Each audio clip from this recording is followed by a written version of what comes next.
Hey everybody, how you doing?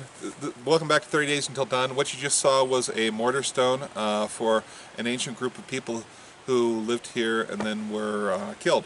And this was a campsite for who knows how long. I certainly don't know how long, but what I do know is that there are marks of ancient things and people and animals and all sorts of things all around. I find them all the time. One of the things, I'm in national parks. You're not allowed to disturb anything over 40 years old, I think it is. It might be 50. And so if I come across a pop top, it is illegal for me to clean that up or to consider that trash, right? It's part of the ancient culture, right? The ancient is still with us. And now ancient, you have to define for yourself. There's a few ways that I could do this. The first is, I think I'd write about that pop top. If you're young, you don't know what a pop top is. It used to be when my dad was drinking beers, he'd pull the whole cap off and then you throw it away, right? So you have this little sort of twisty thing that comes off your beer can, and it's flat on your beer can. You just drink it as though somebody just poked a hole. Or I think that's what I would write about. But there are things here that are more ancient than us. The most ancient thing here I can think of is this water flowing by, which exists in the system of flowing by, going underground into the cave systems in these parks. Lots of caves in the High Sierra.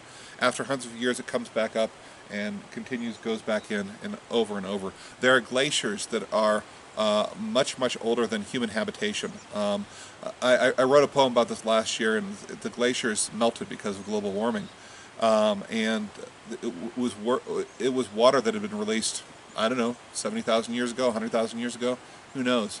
Time before man, basically, in North America. Okay, so how are you going to do this? Now you're in the city. It really depends on how you define ancient. What is ancient in Los Angeles? Well, there's a lot, and it exists around us. We have our riverbeds. We have roads which are constructed by people before us, right? They're constructed by the railroads. What's interesting about a road is that usually it's a road upon a road upon a road upon a road, so that our freeway systems are actually built on train tracks, and the train tracks were put there because there were roads there.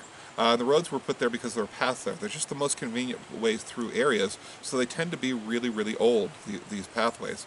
I think of the 10 over Kellogg Hill as being relatively new.